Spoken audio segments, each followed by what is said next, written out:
Good evening and welcome everyone. Today is April 3rd. In case you need to catch up, I forget which day we are on, but it is Sunday, April 3rd. And I want to thank everyone. Welcome to the Committee for Racial Justice. I'm Angela Scott, one of the steering committee members, and this is our monthly community meeting. We know you could be doing other things right now, but you've chosen to be with us. And so for that, we are extremely grateful. We hope that this evening will be a robust time for conversation, reflection, education, and healing, and also be a catalyst for action. The Committee for Racial Justice was formed 9 years ago following a racial incident at Santa Monica High School when a Black student was chained to a locker by two white students, and there was a noose nearby and a sign that said, slave for sale. As what usually happens, this incident was minimalized by those in leadership as a boys will be boys situation, but nevertheless, CRJ has been working ever since against racism. We work primarily in the areas of education, housing, mass incarceration, and police brutality. Tonight, we are going to take a deep dive into 3 of those issues, of which is very heartfelt for us. Tonight's Committee for Racial Justice is entitled DE&I, Diversity, Equity, and Inclusion. What does that look like here in Santa Monica and on the West Side as a whole? We have a panel of folks involved in 3 areas of focus for our current CRJ work, which again is education, housing, and police oversight. During a recent school board meeting in Santa Monica, our school board voted to abolish the tracking system that resulted in mostly white students in 9th and 10th grade taking honors English courses. Sarah Rodriguez is a dedicated English teacher at Samo High, and she's going to be with us tonight to lead the conversation and explore some of those issues that was involved in that impactful decision. Let's be clear, when that Santa Monica School Board meeting took place, there was a lot of sentiment around why and how and who and those people. So we're going to talk a little bit about why we got to that point, where we are now, and what we can do collectively to move forward. Another scope will be with housing. Tara Barascas, who is our executive director of Community Corporation in Santa Monica, as well as our chair for CRJ's Housing Committee, will share some insight on the work our Housing Committee is doing, including work on the Right to Return program. Our second part of our housing focus is on housing from the lens of landmarks. This is a very interesting subject matter that I'd like everyone to make sure that you are still here and you tune in. Tonight, we want to make you all aware of a recent disturbing decision from our Landmark Commission regarding a certain property. And we have tonight one of our landmark commissioners, our own Dolores Sloan, who is a long-time civil rights advocate. So she's going to share that perspective of what we need to know, all the who, what, where, when, and why. And before Ms. Sloan speaks, we have for our third focus, my favorite, actually they're all my favorite, but police reform. And tonight we have none other than George Brown, the executive director of the Stanford Center for Racial Justice. But before we dive into all of that, I am now going to hand off to Robbie. Thank you, Angela, for that wonderful, wonderful opening. Wow. Don't you just feel like you're like in some kind of movie when Angela's talking? It's so, so great. Anyway, well, I wish we were in a movie on some of these workshops, but it's real. So up first is Miss Sarah Rodriguez. Sarah earned a bachelor's in anthropology from UCLA in 2001, a master's in secondary education from Loyola Marymount University in 2002, and Juris Doctorate from Harvard Law School in 2009. In law school, she worked to document and advocate for access to healthcare and reproductive justice in Northern Ghana, in California, and in California's prisons for women. She began her high school teaching career in 2001 at Crenshaw High School and is currently in her 5th year as an English teacher at Santa Monica High School. She attended as an 11th grade, as an 11th grader, she attended Santa Monica High School.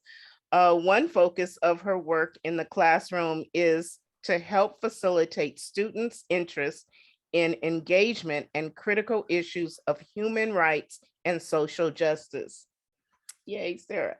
She also serves on the executive board of the Santa Monica Malibu Classroom Teachers Association, and she continues to volunteer with the California Coalition for Women Prisoners.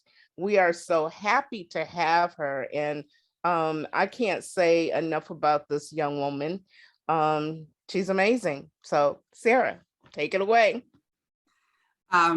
Embarrassed by the introduction. Thank you so much, and really pleased to be here and spend some time with you all. CRJ, thanks for the invitation to share some of this work we've been doing at Santa Monica High School.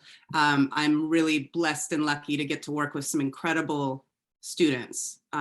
Those of you who are teachers in the room know it's why we do it. And it's great to see Dr. Gord here as well. Hi, Bob. A colleague of mine at Crenshaw High back in the day, and mentor of mine. And I'm here with Danielle Lopez and Gustavo Madero. They're two seniors, two of my current students in our Chicanx and Latinx literature class. And I'm gonna try to be quick so that we can hear from them, because really what they have to say is really insightful and awesome to hear. So I just, as Ms. Robbie said, I was an 11th grader at Santa Monica High, and I just start with my own experience of being and really seeing the phenomenon of two schools within a school, right? And it was very obvious to me when I walked onto campus for the first time and sat out at lunch and looked at the quad and looked at the ways in which Black and brown students congregated together on the south side of campus, and white students and wealthier students on the north side of campus, kind of parallel to the geography of our city and where people reside. And that sort of segregation was very manifest in our classrooms as well. So as a student who was taking AP classes myself, I stuck out like a sore thumb as a young brown woman in a class in which I didn't see others who looked much like me. Friends of mine who were from the south side of Santa Monica, working class students, brown and Black students, were not in the AP classes. They were often encouraged to take vocational classes and non-honors classes. And so that experience that I had as a student awakened me to this reality, which obviously is crosses boundaries and is across our country and across our schools. But Santa Monica, with its sort of rich diversity, is kind of a special case, I guess, in some ways. And so now, having been at SAMO for 5 years, we've been really lucky to have an incredible group of English teachers who have been on this journey for a long time of challenging and trying to push back on the sort of segregation that's happened in our classes. And this is not a new movement for us. I have colleagues who have been talking about trying to push for this change, 10 years ago, 15 years ago, 20 years ago, and having to face many obstacles and difficulties and push back from community members, from school leadership, et cetera. I think what has been different in this round, a couple of things. One, we have leaders who are behind us, and that's from our department administrators to our principal to our school board members. We just have, and we have a united English department. Every teacher is on board with this change. So what is this change? Let me share my slides and just quickly go through it. Hopefully you're seeing my little PowerPoint here. So what we've done in 9th grade and 10th grade English at Santa Monica High, or what we will be doing beginning in the fall of 22-23, is eliminating the current 2-track system that we have, a system that tracks students into honors or college prep is the technical term for the non-honors class currently. And we're going to just get rid of that system that's divided our students and put everybody in the same classes. So we're going to call the new classes College Prep English 9 or College Prep English 10. Nomenclature is challenging, naming is challenging. And so a decision to call the new integrated class College Prep has been, I think, confusing for a lot of people. And a lot of people have misunderstood what we're doing as eliminating our honors classes and putting everybody into non-honors classes. And I think it's been one of the toughest challenges we've had in communicating what we're doing. But we did decide to take on the label College Prep for these new non-tracked classes because we think it's an honest label. We think it's what we intend to do. We want all of our students prepared for college, and we encourage them to do it. Now they may not decide to go to a four-year college right away, but that's our goal for all of our students, is that they have the choice. And so we thought College Prep was the right name for the class. You know, we had an opportunity in this change, this sort of round of pushing for this change was really initiated by actually one of our administrators, our department administrator, who sat down with myself and our department chairperson during our distance learning year and said, now's the time, let's make this happen. And so we as a department engaged in a long sort of process of interrogating our own experiences, looking at our data, reading, doing a research, and kind of thinking about what will this look like and how do we want to approach it. But I think the most clear sort of motivation for this is just like our own experiences in our classrooms, looking at who's in our honors classes and who's in our non-honors classes. And so the graphs you see in front of you kind of show the disparities of enrollment by race, ethnicity, and socioeconomic status. And so you can see, I sort of by the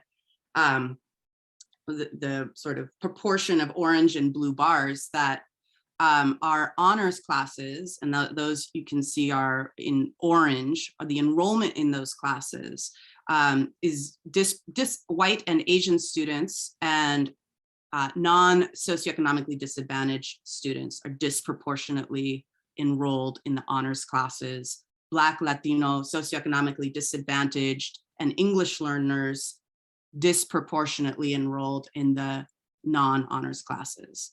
We think that's been an ongoing trend for many, many years, despite the fact that there have been efforts to lower barriers for entry, right? And so for a number of years now, there has been no bar to enter honors, to enroll in honors English class in 9th or 10th grade.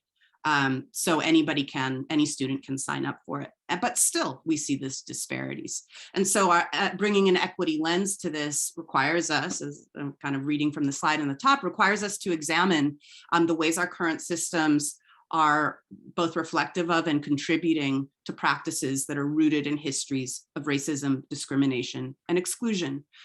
When I look at these enrollment numbers, there's just no other way I can understand, I can explain why those enrollment numbers are disproportionate by race and socioeconomic status, except that we have a history, we have histories of racism, discrimination, and exclusion that are complex, and that just sort of saying anybody, it's open enrollment and anybody can enroll is not enough to undo. And so there's really no other explanation, unless you want to go to racist explanations like cultural reasons or biology reasons for that kind of disproportionality. And what we also recognize is that students gain real material advantages by being in an honors class as opposed to a non-honors class when we have this two-track system. And we recognize that students,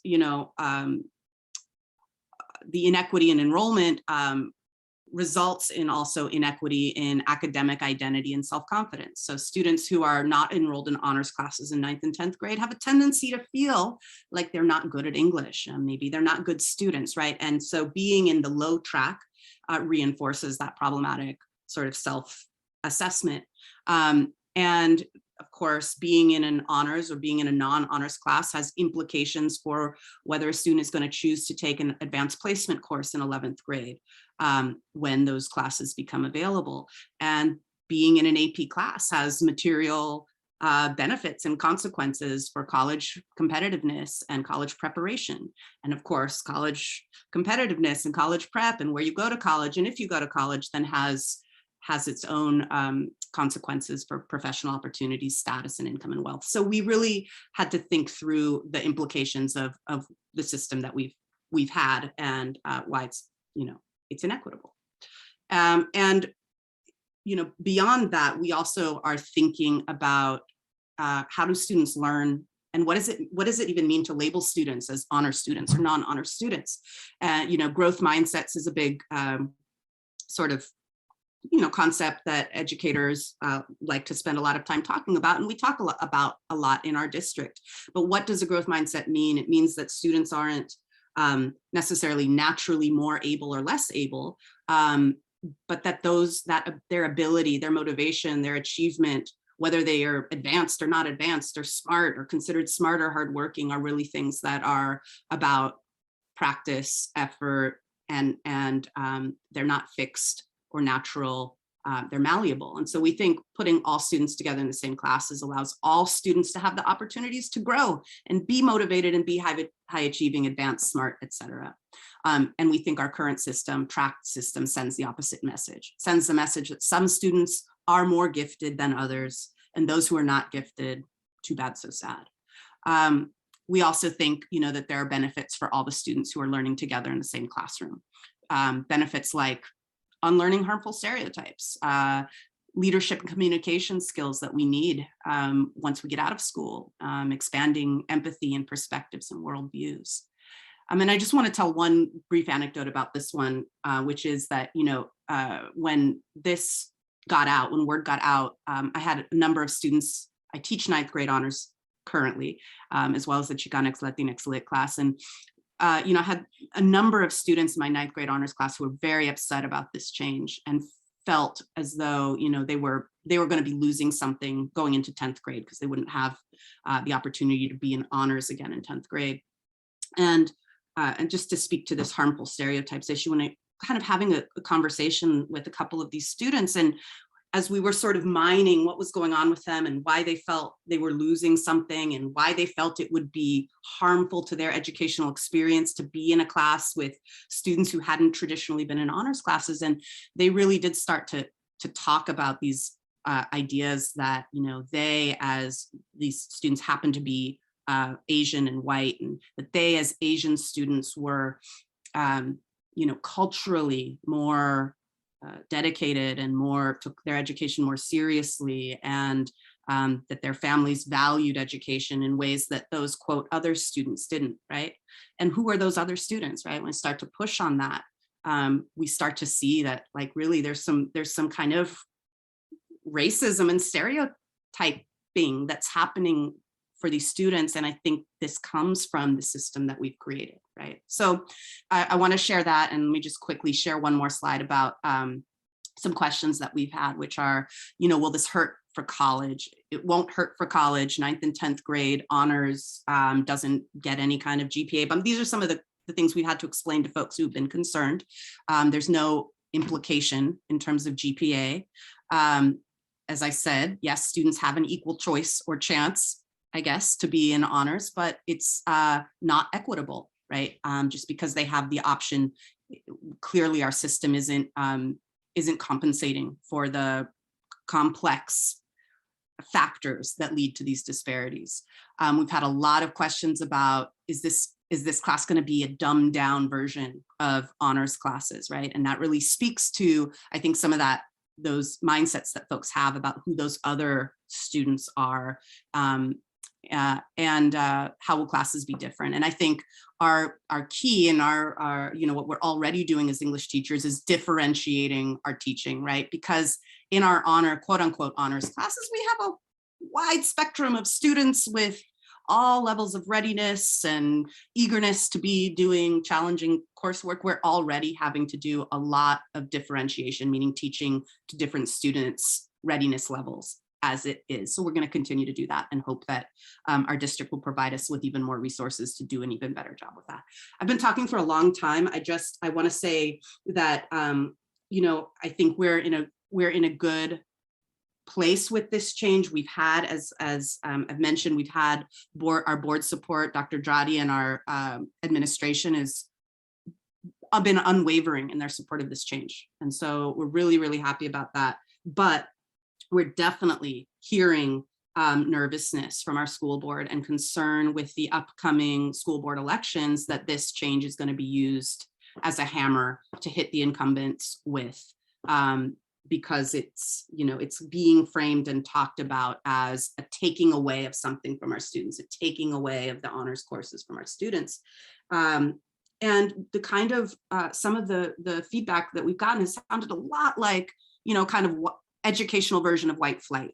If we don't, if you take this away, then our students aren't getting enriched. Well, we're going to take our kids out of the school and we're going to take our kids out of the district. And it's really problematic. So I'm hoping that, our allies out in the community will really support the board members who have stood behind this when it comes to election time, and kind of try to cut through the nonsense that I'm sure we're going to hear from some of the other folks out there. Let me invite Danielle and Gustavo to step in and kind of share from their own experience what this means to them, and maybe just say a few words about this change. Danielle, do you want to start?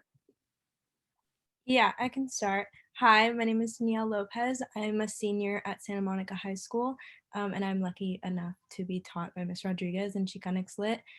She's definitely been a catalyst for me in this journey to the pursuit of social justice. But I spoke at the board meeting when we discussed this policy, and a lot of what I said was basically centered around the fact that I've been lucky enough to have teachers and counselors support my enrollment in honors and AP classes. With every English class that I've taken, every science class that I've taken, it's always been an honors or an AP, same with history. And I see a lot of other students of color not getting that opportunity, which is widening the achievement gap. As a student, I've seen this happen year round. Like what Ms. Rodriguez was saying, this creates a very divided campus. I've been a part of multiple social groups throughout high school, but I've spent the majority of my academic life and career with white students, because those are who I socialize with the most, because they're the ones that I'm taking these classes with. So I think that set me up for where I am right now in this point of my life. I just committed to a university, but I think that I wouldn't be here if it weren't for taking these honors classes with these same students. I have friends who are students of color who are not getting these same opportunities, and it's because their counselors and their teachers aren't supporting their enrollment in these classes. With this college prep versus AP pathway, it's just dividing us even more socially and academically. And I just want to add on to what Ms. Rodriguez was saying. A lot of students are thinking that this is going to take something away from their education, but I really just think that they're gaining an opportunity to create intersectional relationships in the classroom. To be able to socialize with people who look like you, who learn like you, who talk like you, but also people who don't. That's how you learn, and that's how you socialize best. If it weren't for this Chicanx Lit class that I'm taking right now, I wouldn't have been able to learn as much as I have and think critically as much as I have in the past year. And I think that's so important. These relationships are super important. So by combining these two classes, I really just think students are going to be gaining a lot more than they think. I didn't have anything prepared. Clearly, I'm just talking off my head, but yeah, I've been lucky enough to be taking these classes, but I would be fine, really, truly, I would be fine taking a class that's just combined. It's not about the title for me. It was just like, I always thought, okay, this is an opportunity and I need to take it. This is going to better my education, but I really just think that it's dividing us, and it's widening achievement gaps. And yeah, that's what I have for now. That's what I can think of right now. If Gus wants to add on. before Gus adds on, I have to say, Danielle, we gotta like give you some snaps because not only is she going to college, she's going to UC Berkeley next year. So congratulations, Danielle. I'm very proud. Gustavo, you want to jump in there? Yes, I will. Thank you very much. Well, hello, everybody. My name is Gustavo Madero, and I am as well a senior at Santa Monica High School. Like Danielle, I had, well, not like Danielle, since I had the opposite experience as Danielle had, since I wasn't as lucky to get, since I moved to the United States before my freshman year from Mexico City. And when I moved, I was unfamiliar with the system and the way things worked. And I remember that my first meeting with my advisor, he told me that he had signed me up for regular English and the majority of my classes were just regular classes. I didn't even know that HP classes were a thing. And when I asked him, he told me that he had enrolled me because he simply didn't believe that I had the capability to join them. So that's what I did. My freshman year, I joined all regular classes and all aspects. And when my sophomore year became, I was gonna do that again. I genuinely was gonna sign up for all the regular classes again. Why? Because I did not believe I had the capability to be an honor student. I did not believe I had the capability to be an AP student. Yet lucky for me, I have very encouraging parents and parents that push me to succeed. So before, when I was doing my schedule my second year, my parents jumped in and they talked to my advisor and they were like, let's let him try. I believe he can do this. He's a smart kid. I think he can do it. So I did. I enjoyed it. I enrolled in HP English. I enrolled in HP Math. No, not in Math. HP Science. And when I got to these HP more advanced classes, I noticed two main differences. One was my confidence. I was performing just as well as all my other peers. I was performing just as well in the class I was told I did not have the capability to join. I was still getting the same A I got in regulars and in honors. To be honest, it was pretty much the same curriculum. Yet there was one difference that I remember, and that was the lack of diversity within my classes. Because when I was in regular, I'd look around and I'd see people that looked like me. And now that I was in honors, there wasn't that diversity anymore. I didn't see that in my classrooms.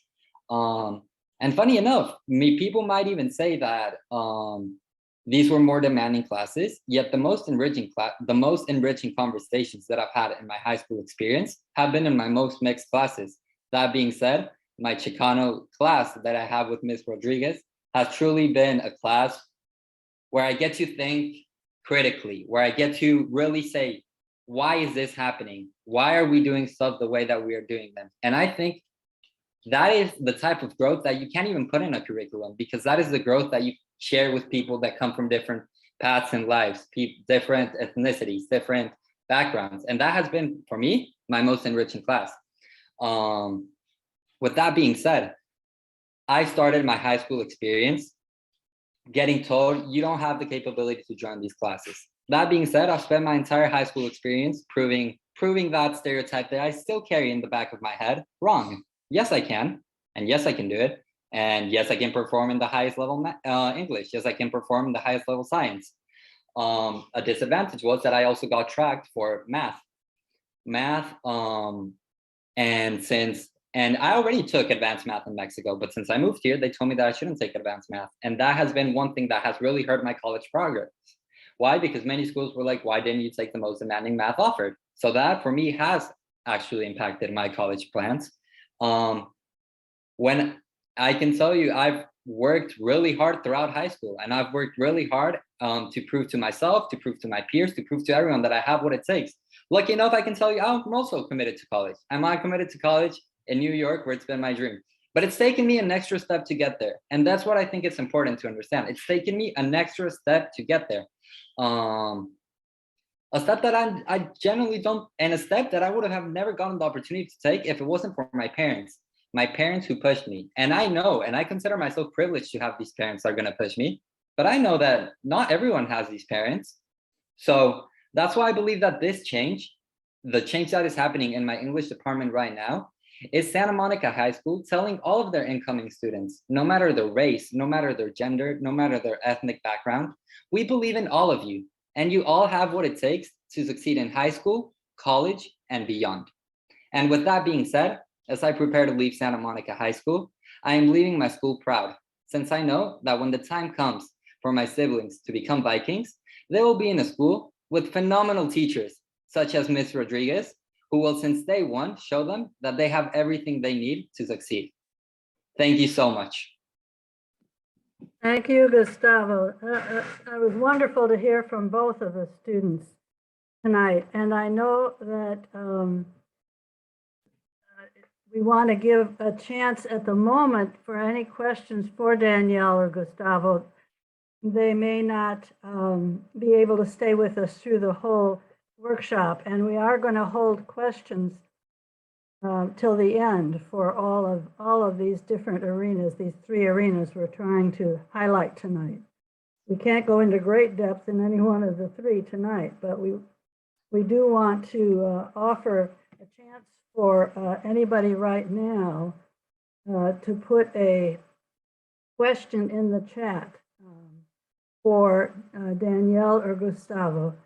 And we'll wait on Sarah until we get to the end, because those of you who've been to our workshops know that when you put a question in the chat, you direct it to either Angela Scott or Robbie Jones. And they will be the ones who are going to be in charge of the Q&A when we get finished with all of our presentations. But if there are questions right now for the students, we can take 1 or 2 of those. Okay. Joanne, I do see 2 hands raised. I don't know if they're for the students. So it's both Craig, Ali, and Gina Frazier. They have their hands raised. So I'm hoping it's for the students. So I don't know if you want to, if we want to see for sure. Sure, find out. Okay, Craig, I saw your hand raised first. Do you have a question for either Gustavo or Danielle? Before you start, I just want to say to both of those students, thank you very much for coming on here and sharing your lived experience. That means the world to all of us, because it, again, informs us of what's happening on the street right there. You're giving it to us in real time. And Gustavo, I know you also spoke at the school board, and I cried after you spoke at the school board meeting. So thank you again. Thank you both of you for sharing. Yes. They both spoke before the board. Oh yeah, I think they're just amazing students, and I'm so glad that you are both headed towards college. You guys are going to be gangbusters. I mean, you know, just wonderful. Just take the world by storm, and then share the information. Now, I'm so glad this is being recorded, so, you know, others can take a look at it. And I just had someone that their child graduated graduated 2 years ago.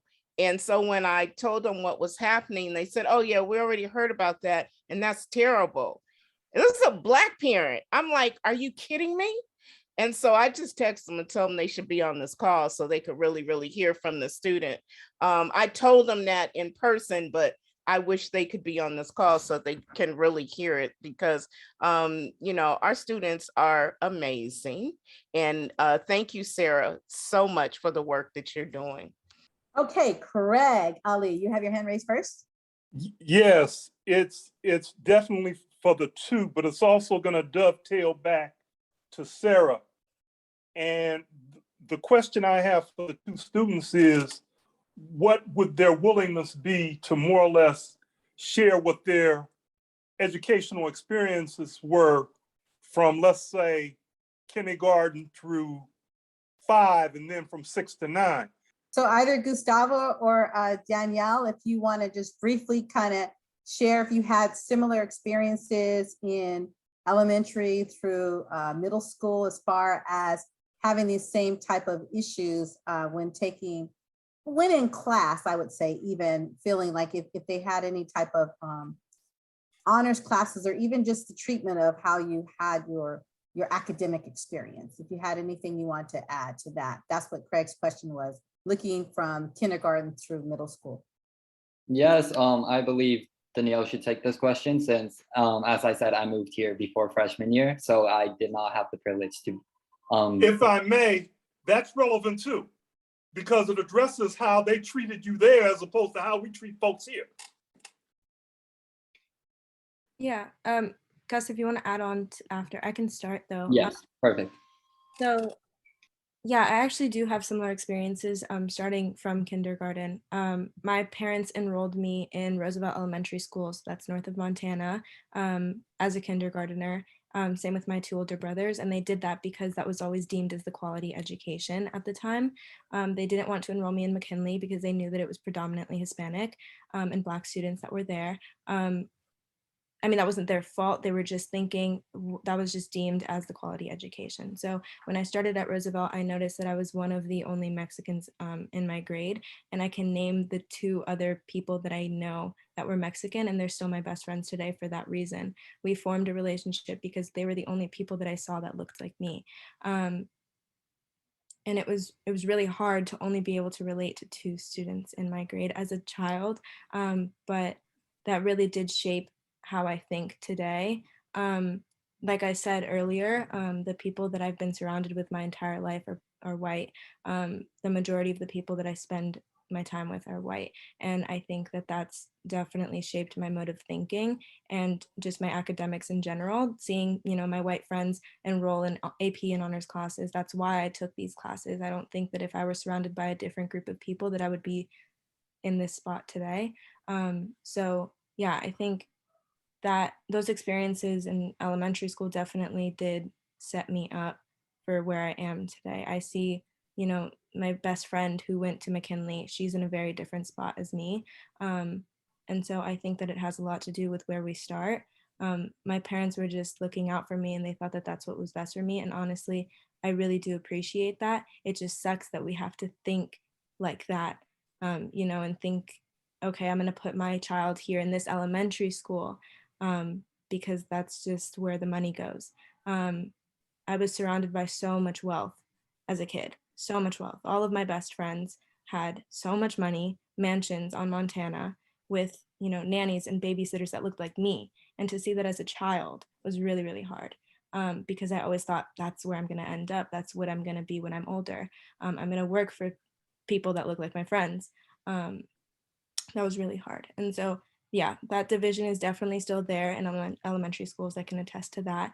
And that was really hard. But I'm glad that we're taking these steps to change that. And I'm really looking forward to doing more work for that. So, yeah. Well, I think Danielle said it. I think what Danielle said was amazing, and I think it's really important to hear that and to see how these are not feelings that people just develop in high school, yet feelings that are you kind of develop them since kindergarten. They take them to middle school, and that's why we're addressing like the top of the pyramid, but they're still behind it, and that we should focus on. Since I wasn't here before that, all I can just say was, well, my initial reaction of going to Mexico, where there's not that much diversity regarding different colors, races. I just remember moving here and being astonished at the campus and at the diversity that it had, and then just being surprised at why I saw so many different faces and people in my back and like at lunch. And then when it came to my classrooms, I was like, is this the same school or where did half of the diversity go? So that's all I can share in that aspect. Thank you for that, Gustavo. We have one more question from, actually it's two. One from Gina, and then I have one from Harley Jen. So Gina, if you want to go first. So this is for the students. I just wanted to ask, I heard you say that it's very, very important. You said something to the effect of, your parents played a good role in as far as the classes and just supporting your education. And I just wanted to say, do you feel that there are, I'm sorry, got stuff going on in the house. Do you feel that there is some issues with once you get in classes, not necessarily with you guys, but do you think that there may be some issues with when minority children get into classes that there's not enough support from the teachers? Not necessarily, I mean, like if my child was in, I wouldn't know like honors math, honors English, but when you put your children in these classes, do you feel and have you felt that there is support for you as a minority in these classes? And I'm not talking about like with a teacher that looks like you. I'm not talking about, what was it, Miss Rodriguez? I'm talking about other honors classes, that the teachers don't look like you. Do you feel that there is support for you as a minority? Well, I would say that in general, we're all very lucky to, I mean, everyone at Samo High, we're all very lucky to have teachers that support us, as they should. But I think taking honors and AP classes, it's been pretty hard because of that division between the students. So I've always felt very divided in the classroom, and I don't think that they've done their best to include me in certain conversations or in certain curriculums and such. I wouldn't say that they treat me differently, but I don't think that there is enough support for students of color in AP classes because we're already behind as it is, just being who we are socioeconomically. I think that they treat us all equally, but that doesn't mean that it's equitable for us. And so I see that I'm getting the same support as other students, but I'm still behind. I'm still being, underrepresented in these classes, which is really hard. And I'm still, not being a part of certain discussions or certain conversations. I'm not being, not that I'm asking for like a push ahead, but like just to be treated equitably. So the support is there. It's just not as much as it should be, I think. Yes, and if I could actually expand on what Danielle said, that I believe is actually was really good, was equality and not equity. While I've never had an experience where I was treated less by a teacher, thankfully, because we're in Santa Monica and I believe we have a very good district going, I think equality is not the same as equity in a sense of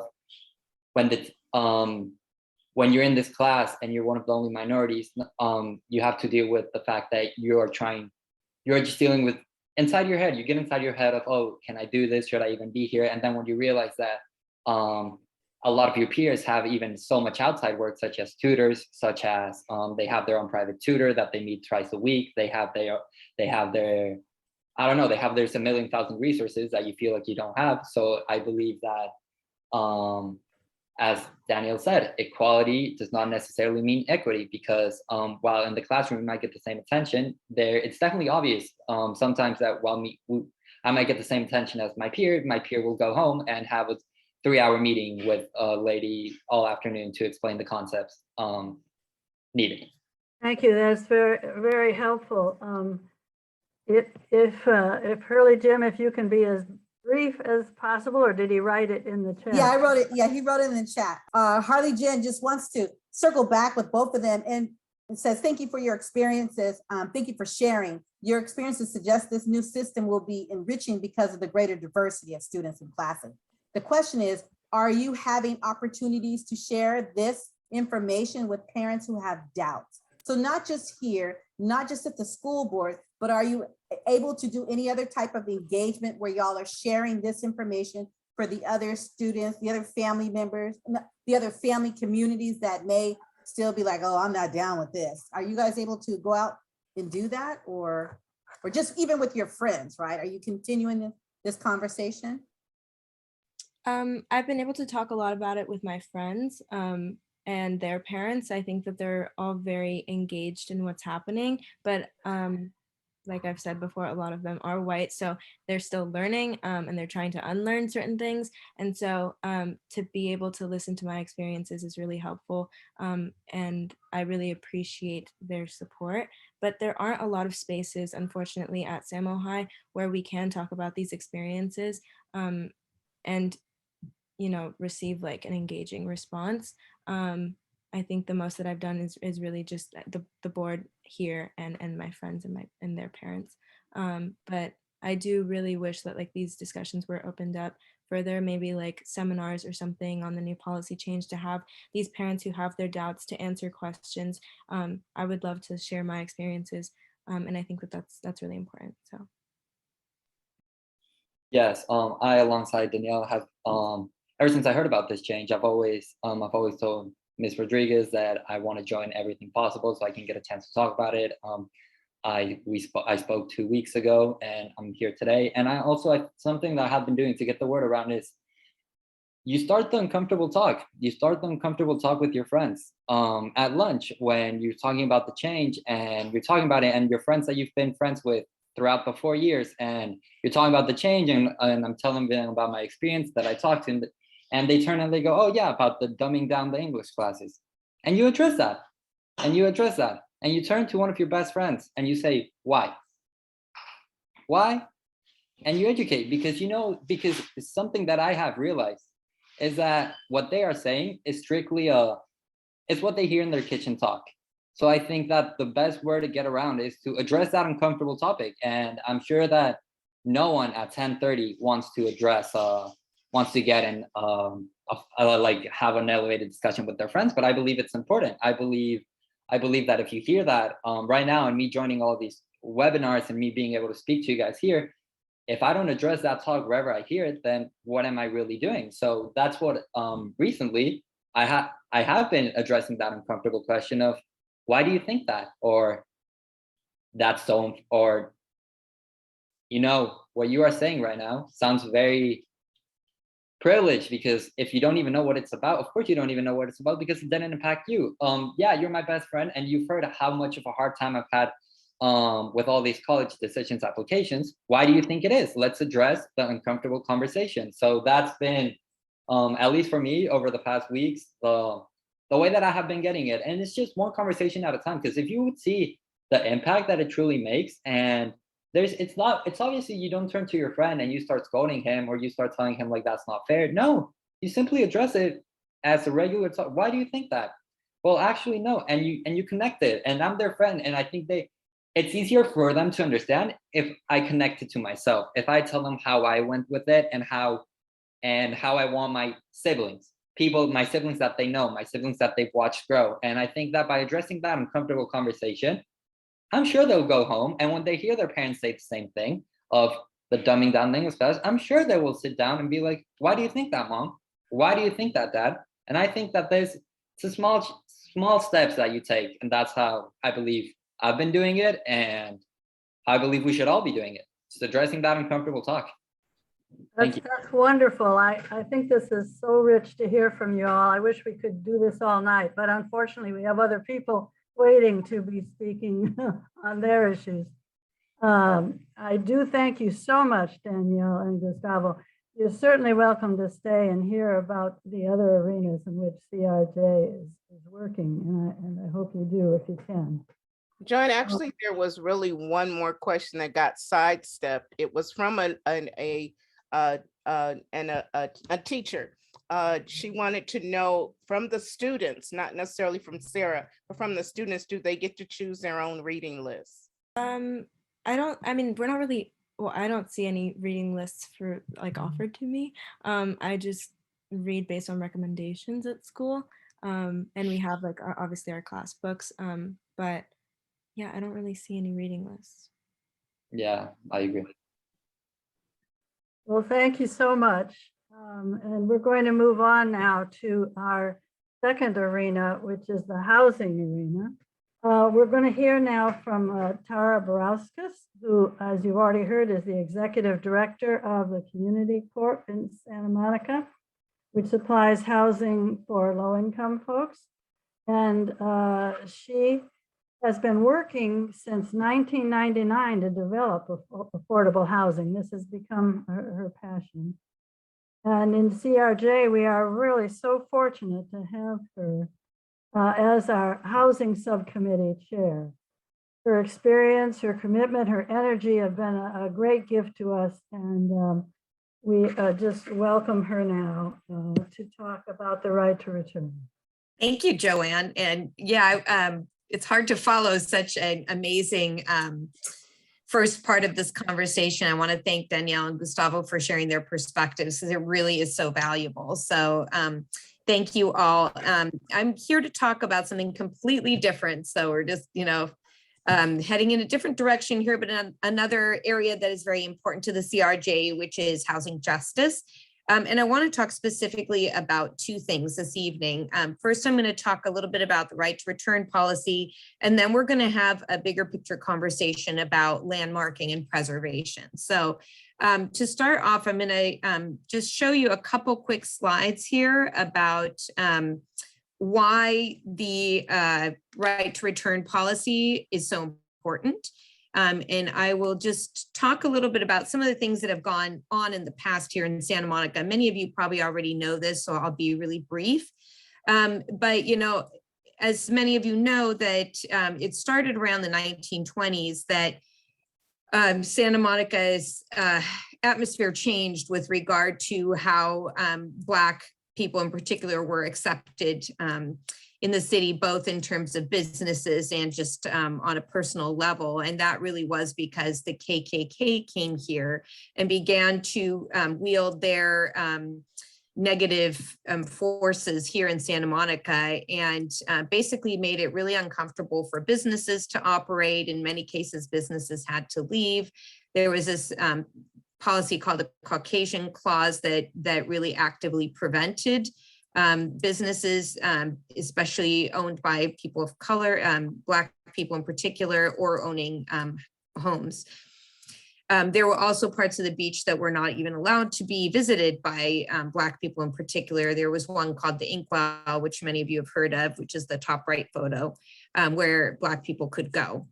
In addition, Santa Monica was subject to redlining. The map in the bottom right corner shows that those parts of Santa Monica, sort of in the middle left part, are redlined.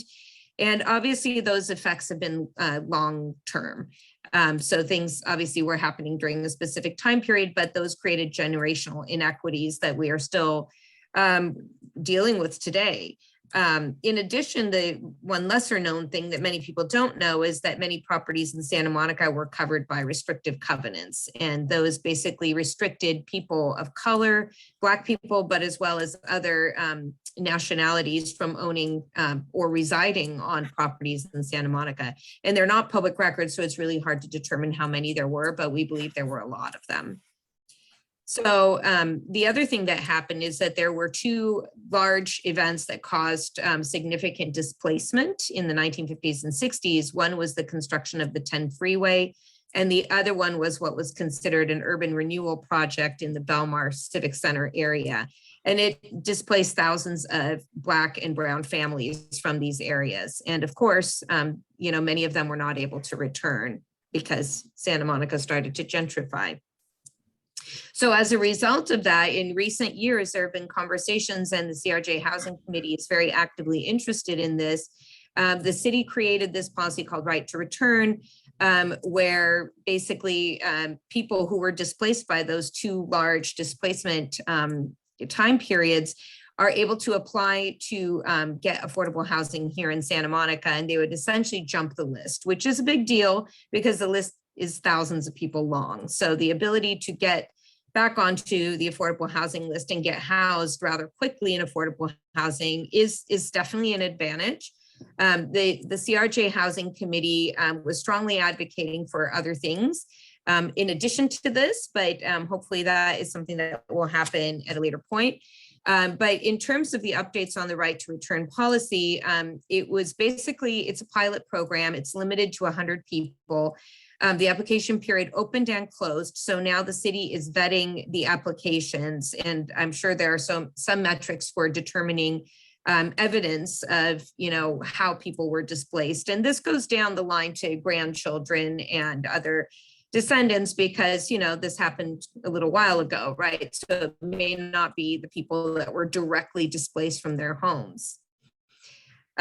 So basically we're, as an affordable housing developer, waiting to see when we will be able to house some of the people who applied. So we know that there were more than 100 households that applied. There was a lottery process. Again, I don't work for the city, so I don't have all the details.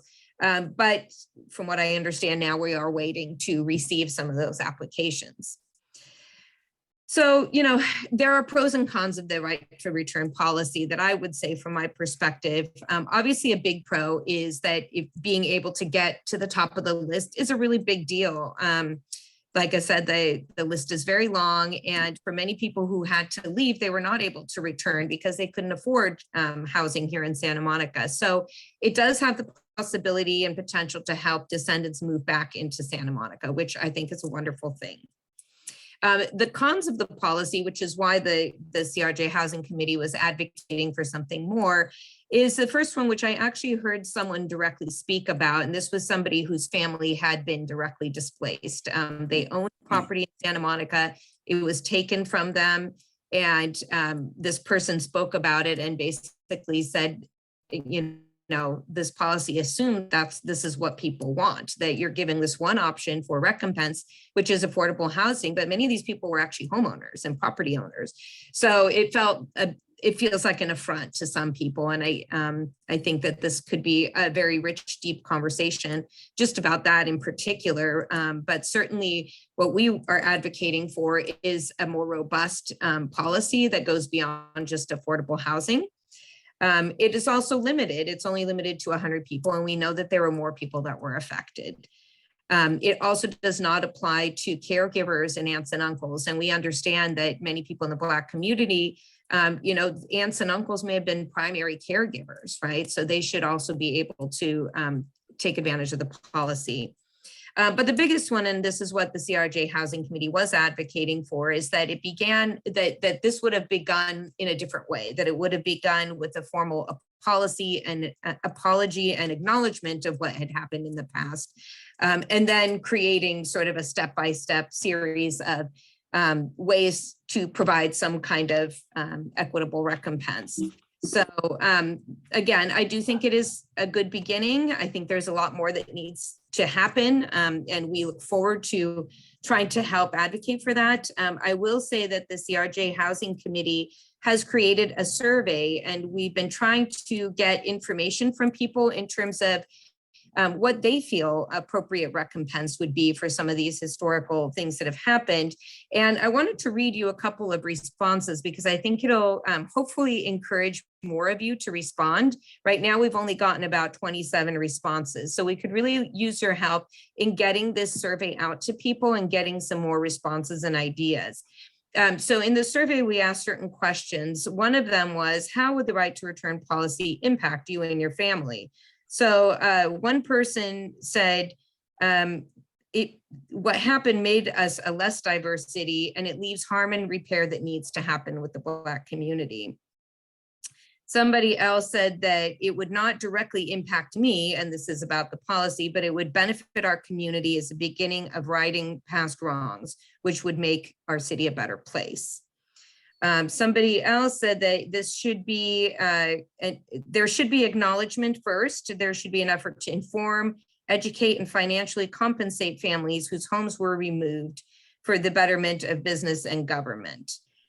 So that was one question. There was another question that asks, what would a meaningful apology from the city look like to you? And this is really what we're getting at. What we're hoping to do is gather this information and then present it to city policymakers.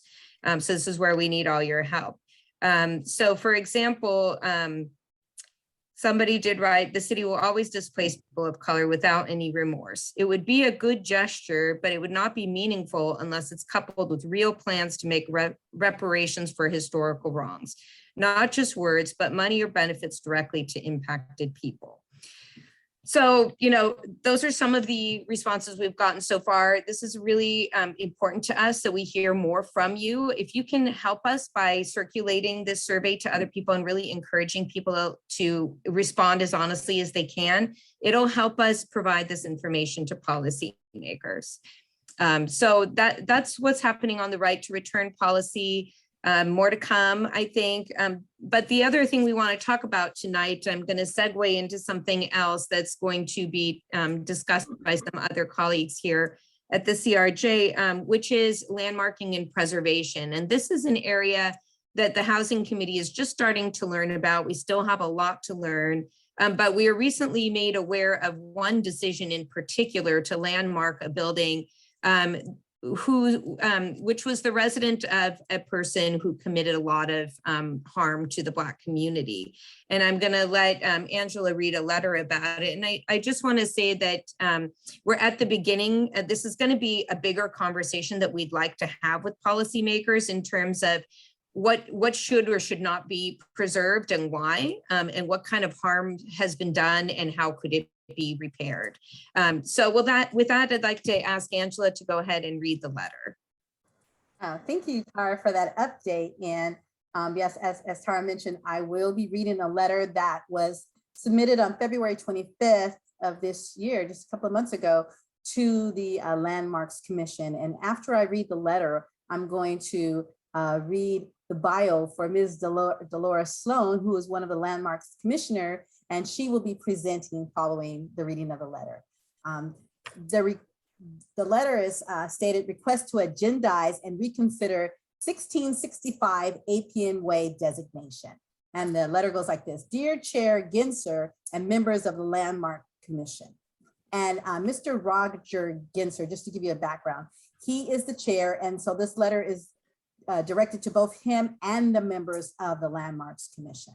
It says the Committee for Racial Justice is a volunteer-led organization committed to seeking racial justice for Black community members in and around Santa Monica.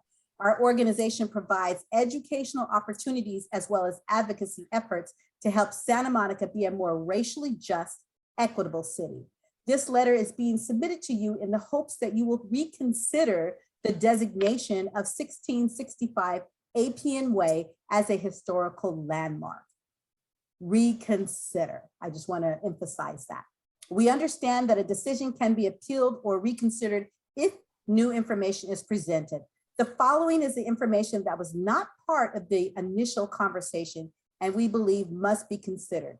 The social impact of this designation for the Black community.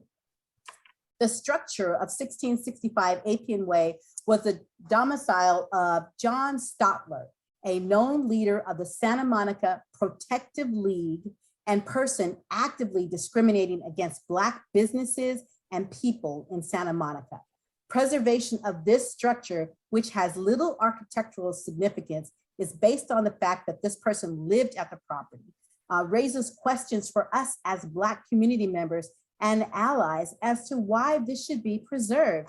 Any significance of this structure is outweighed by the harm created by its retention.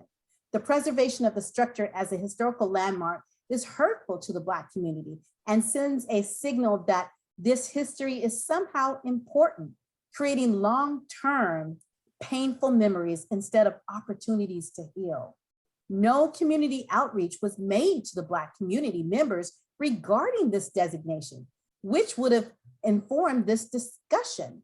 We know the owner plotted to deprive African Americans of their civil rights and economic opportunities. To permanently etch this in Santa Monica's history does a deep disservice to the Black community members harmed by his actions. From a bigger picture perspective, we may collectively want to talk about ways the city and advocates can better recognize and tell the history of Santa Monica beyond just the landmarks process.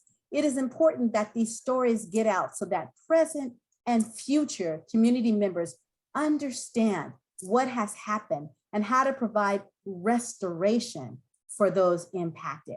We respectfully and urgently request that this be agendized for the March Landmarks Commission meeting and be reconsidered based on the social implications for our Black community, which were not originally considered. Please contact at us, and we put our email address, if you wish to speak about this matter. In solidarity, the Committee for Racial Justice Housing Commission. I would now like to turn it over to Commissioner Dolores Sloan. I will read her bio briefly, and then I will hand off. Ms. Dolores Sloan is a writer, editor, local historian, and Santa Monica Landmarks Commissioner. She's the author of Sephardic Jews of Spain and Portugal, Survival of an Imperiled Culture in the 15th and 16th Centuries. While in college, Ms. Sloan volunteered writing speeches at NAACP's New York main office. As I mentioned before, Ms. Sloan is a longtime civil rights advocate. So while she was in college, she did it at the time that Medgar Evers was assassinated. Later in the 1960s, she was a resource helping Myrlie Evers and her family move to Claremont, California, where Ms. Sloan was living at the time. She has been a Santa Monica resident since 1978, barring a couple of years where she was serving as a director and doing citizens work with New Mexico. She has lived and served in Santa Monica, like I said, since 1998, and taught speech and communications at Mount St. Mary's College until 2010. She's in the last term, or the second term rather, of her Santa Monica Landmarks Commission, and she has served as the chair for the previous term. She's also on the executive board of the Santa Monica Democratic Club, where she's a founder of the club's Diversity and Inclusion Committee. I will hand it off now to Ms. Dolores Sloan. Well, thank you, Angela. Can you all hear me? Yes, okay. I'm very honored to be here today. The Committee for Racial Justice has certainly been avant-garde and very much in the present through good times and bad for all of us. And I'm, again, as I say, I'm really honored that you asked me to speak. It's interesting that the previously read letter comes tonight, just as I'm about to talk about that very building, 1665 Appian Way. Angela, you have a picture? Would you just post it for a moment so we can see what it looks like? It's not, this is the side yard. And if you look closely, you can see that the siding has asymmetrical sideboards. One of the reasons that it was considered distinguishable and worthy of consideration, because this is unique. Do you have the other photo, Angela? Could you substitute it? Thank you. This is more what it really looks like today. It's a little worn out, or shall we say a lot worn out, but it is very intact and could be restored. So what is the story regarding the Landmarks Commission and this building? Well, I'm going to go back to the meeting of September 13th, 2021, just last year, when I looked at the agenda for the upcoming meeting on that day, and I saw that it had that very building. Now, I knew that building because a very close friend of mine was the last resident to live in it before it closed and changed hands, and the new owner wanted to demolish it. And because it was on the demolition list, it could have been demolished, but someone who was not the owner, the present owner, thought enough of it that he issued his own application for it to be designated. And so it came before us on September 13th. Now, I read the report of an outside consultant and the staff. Well, first of all, the staff gave us a history of the Carl Schrader, who was a developer who had bought the very famous Arcadia Hotel in the early 20th century, the first decade of the 20th century. That hotel was very famous and people loved to go to it and dance or stay there if you had money.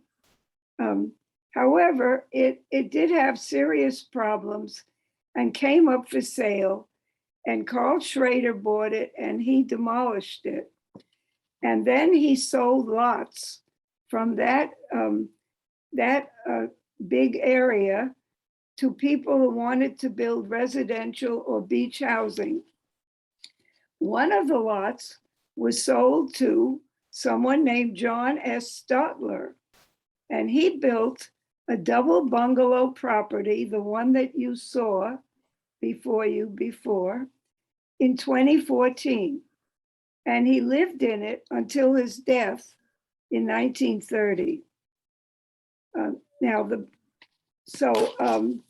the evening of the meeting, the commissioners began receiving email from Planning Commissioner Nina Fresco, who I believe is in our audience tonight.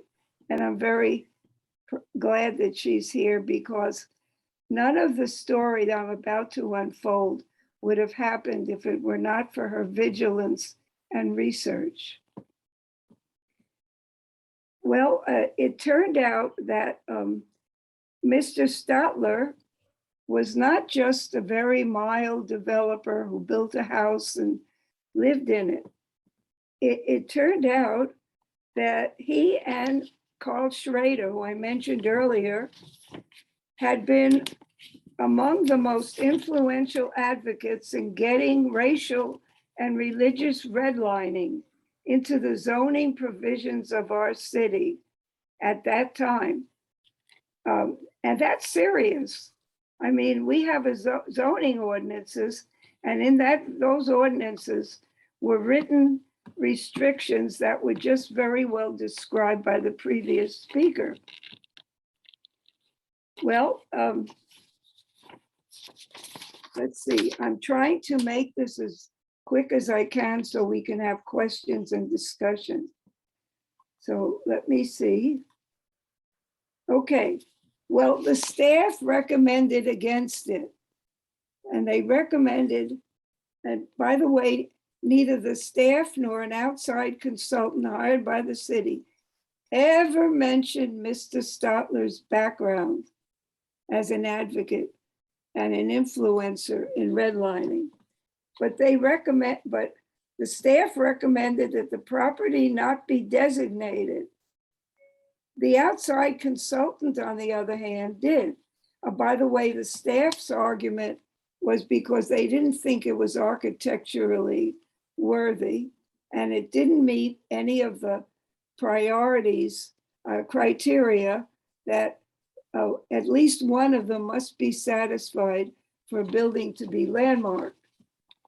The consultant, on the other hand, considered it a pioneering example of the development of the double bungalow or duplex in the city and the beach area. Well, that may be true. However, in the report, the consultant advised that they had considered whether anyone of historic note had been involved, and concluded that no one of that status had. And from what I learned about John Stotler, I think we have more than enough information to know that something involving the history of our city was involved. And I'll continue about that now. So the commission just learned this the very day that they were to consider the application. And so when it came up on the agenda as item 10A, after the different reports, the commission discussed what to do and how to act on it. What to do about the purported racist nature of the owner and builder. Well, one commissioner advised that the information not be included at all, whether we designated it or not. And his fear was that there will be people on both sides who will be very angry and they'll come after the commission, which is probably going to happen. But that's not important. Discussion is what it's all about. Anyway, so what happened was that was on September 13th. And all but one of us agreed that we needed more time, that new material had come. that it needed to be verified and documented.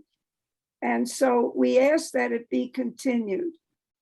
And it was continued to November 8th. And at that meeting, by then a month had passed, and each commissioner was face to face with him or herself and asking other folks what they thought and so forth. Some commissioners thought that Stotler's background should be included, whether we approved or did not approve landmarking it. And those who disagreed held that it does not meet the narrow definition of someone who's historically significant if you look at the landmarks practices and its ordinance.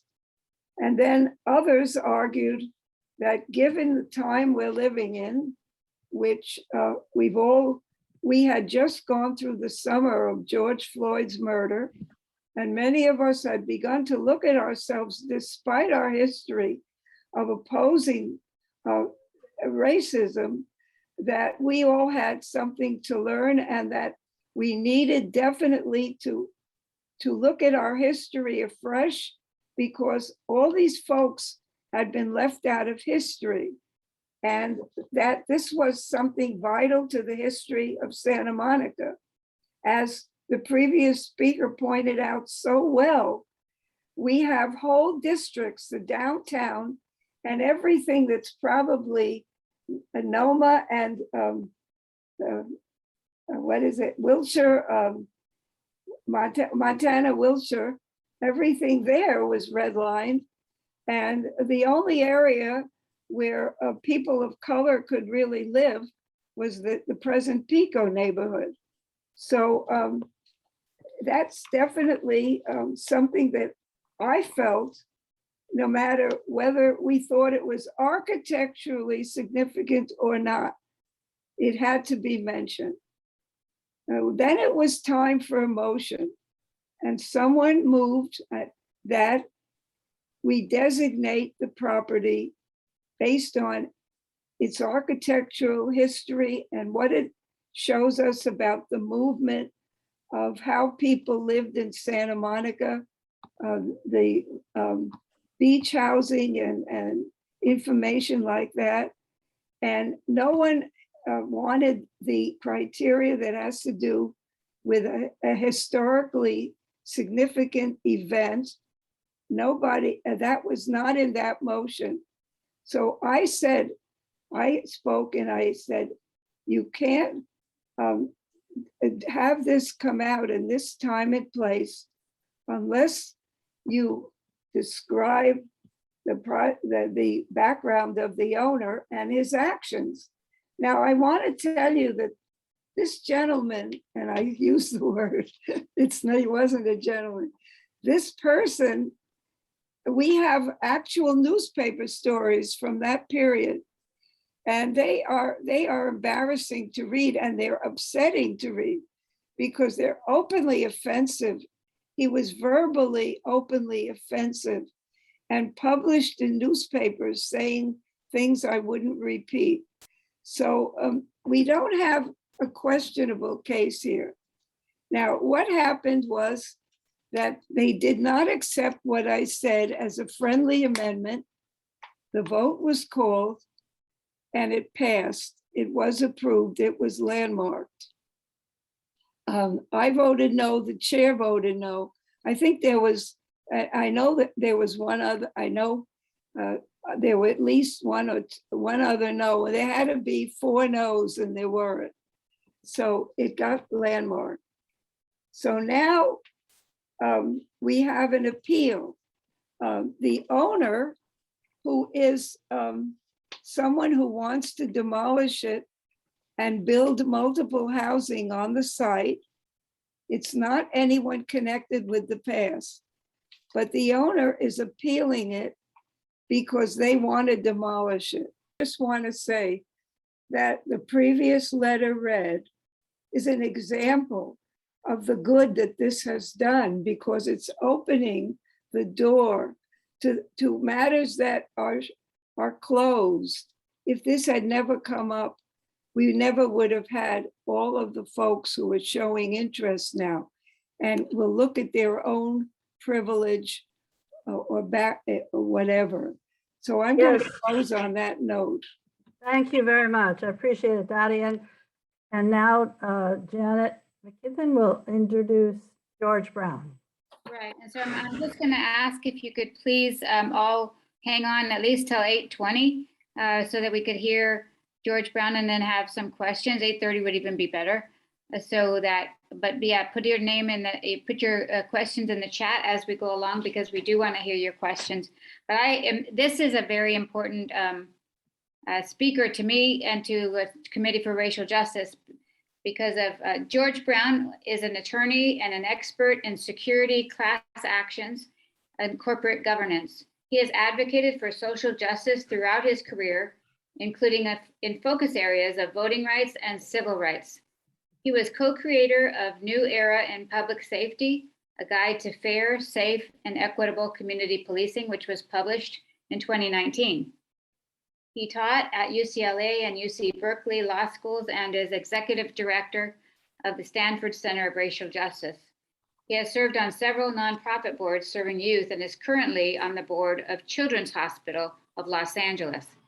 Until recently, he was the chair of the Santa Monica Public Safety and Oversight Commission, the first opportunity in Santa Monica for civilian oversight of police.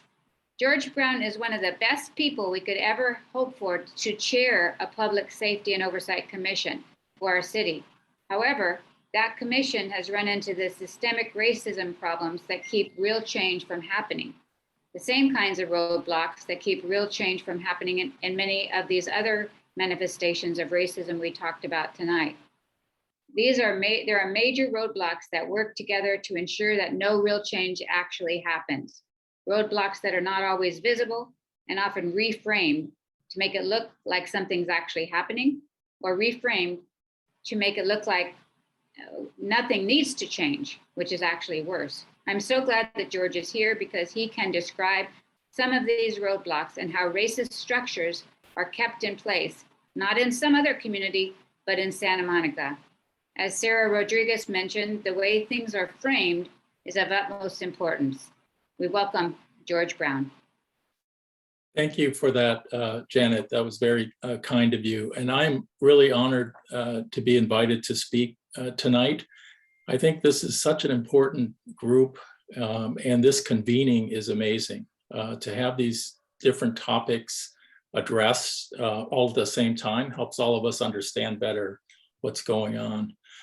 So as Janet noted, it's my view that the intent and purpose and goals of civilian oversight and police reform in Santa Monica have been frustrated and have barely gotten off the ground since the summer of 2020. And I wanted to offer some reflections on what the impediments are, and then to try to run through the basic high-level story from recollection, just so you can then think about how those impediments have been present the entire time.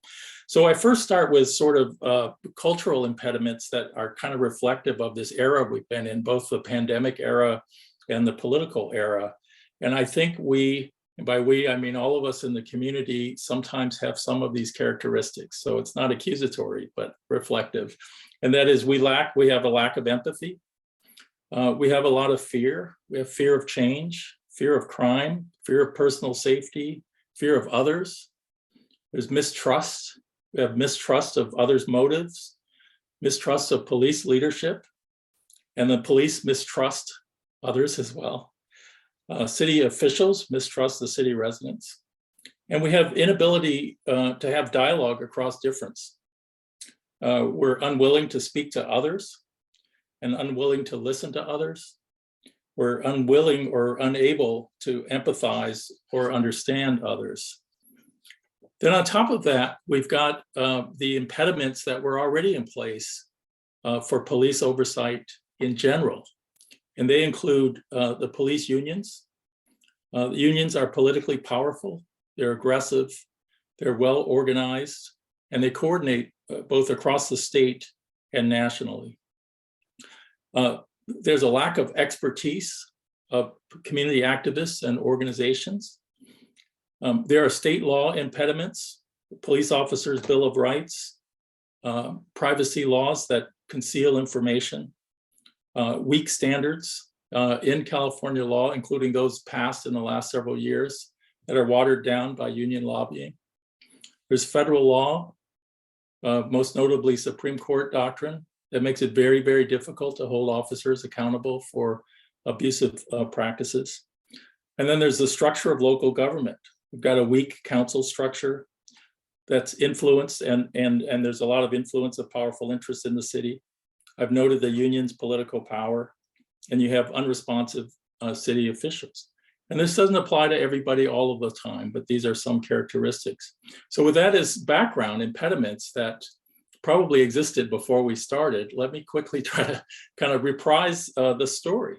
So, and I'm going to skip some parts and I'm going to get some things wrong, but this is kind of the general thing. So summer of 2020, a public safety reform advisory committee was formed by the interim city manager, Lane Dild, to advise Lane Dild.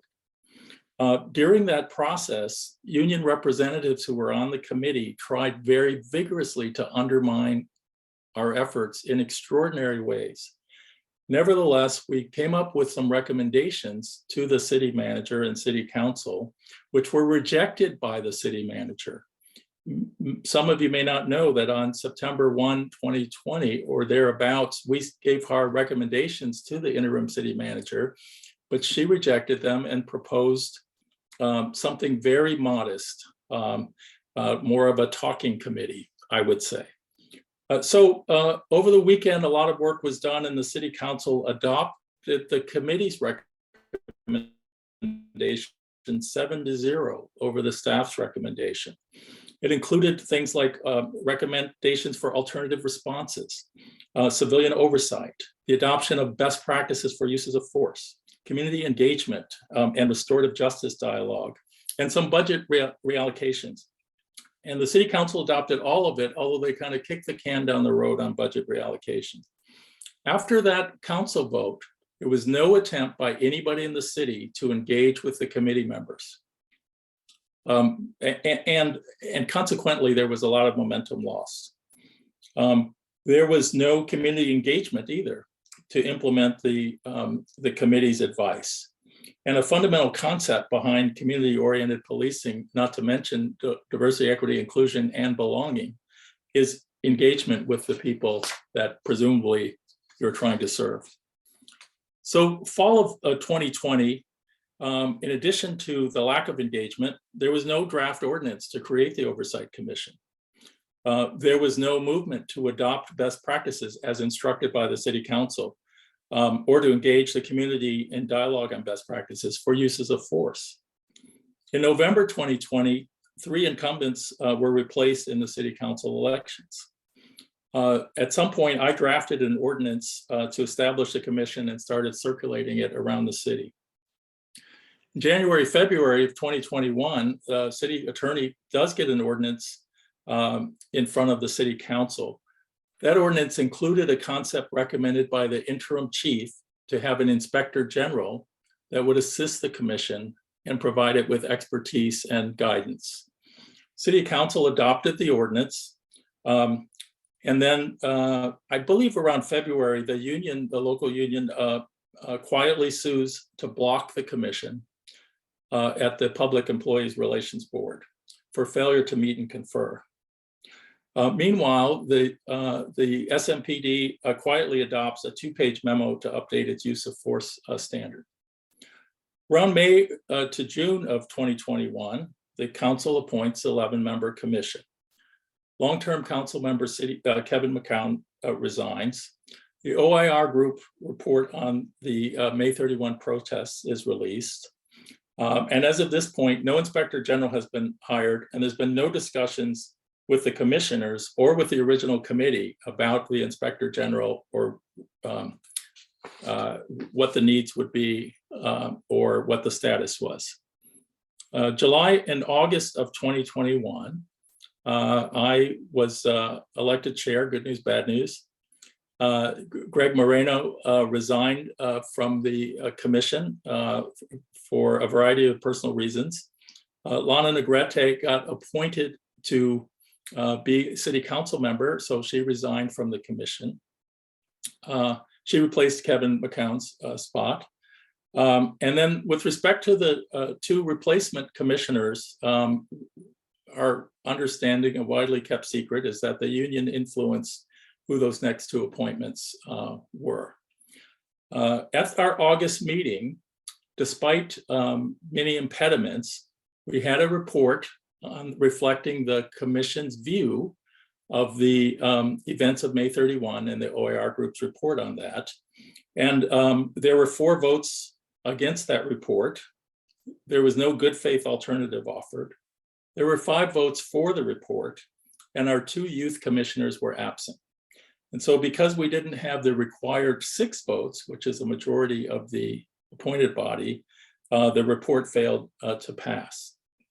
Also in August of 2021, the interim city attorney entered a deal with the union to have a standstill of the litigation.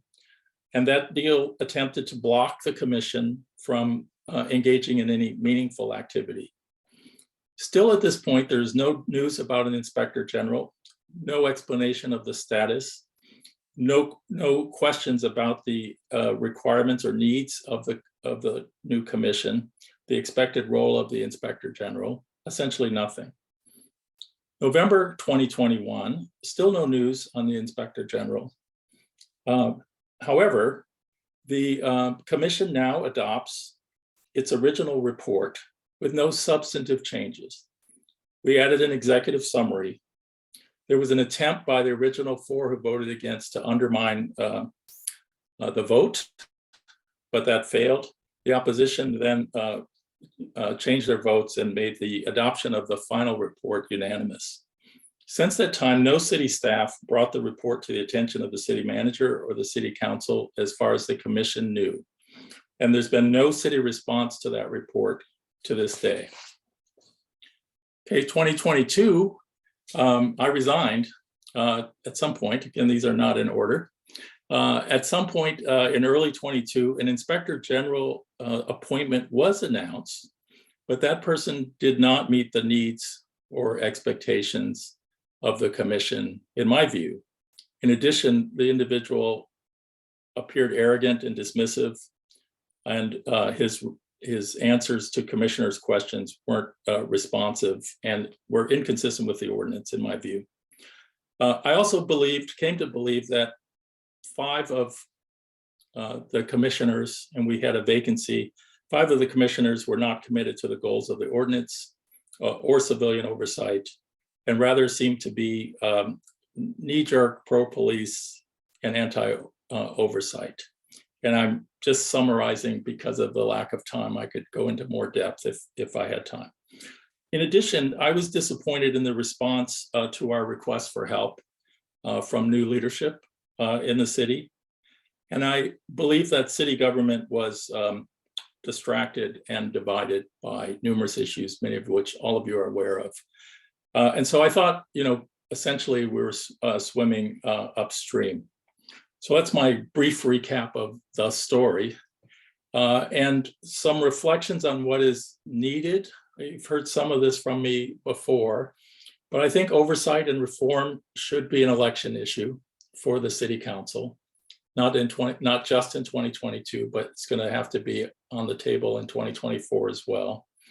I think there needs to be more public discourse. We need public dialogue about safety and fear. You've seen the recent article coming out saying that that basically Santa Monica is the same as Compton and San Bernardino. Specifics of, and that's laughable, by the way, but it's getting airtime. There needs to be dialogue about specifics of different types of public safety issues and really deep engagement about what the nature of the issues are and what should be done about it. And we need to have dialogue about how to innovate and improve policing, essentially. And importantly, these dialogues have to be engaged in across difference. We need to find a way to talk to all the people who are mistrustful, fearful, including ourselves, and dismissive of others, and figure out how do we listen and how do we talk and how do we figure things out.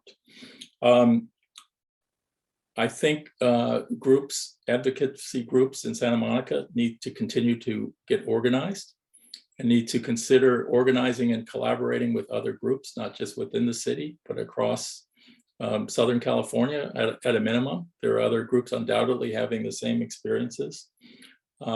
Need to continue to try to be educated on the issues, learning about the state level issues, and consider how we can act at both the local and the state level for reform. And then at the end of the day, I think we need to keep working, and the commission, those that are still on the commission, need to keep working at it. I think the power to convene and the power to set an agenda and have public meetings on topics is powerful. It's more and needs to continue despite the frustration. So that's my quick summary, and I'll stop there and answer questions later. Thank you so much, George. Really appreciate it. I think you can see from all of the different presenters tonight, the roadblocks that people who actually try to work for change run into, because the momentum is for status quo and for the racist, white supremacist structure to stay in place. So we really appreciate you pushing back, and we will go to questions now, I think, with Angela or Robbie. I'm actually going to start with Nina Fresco, who is on her phone. So Nina, go ahead, because she was unable to put in the chat. Nina, and this, I believe, question is directed towards Commissioner Sloan. Yeah, well, actually, my question is directed towards all of you. As you may or may not know, in addition to being a local historian, I'm also a planning commissioner, and I have, through that work, run into a lot of the same roadblocks that you guys are also running into in your various areas. And one of the things that this whole issue of Appian Way brought up for me that I wanted to ask this group about, and why I hope to participate in discussions with you all moving forward, is I feel like a lot of the roadblocks we have getting is about what that young man who was here in the beginning, his name was Gustavo, he said that he has to have hard talks with his friends and try to make them see their privilege.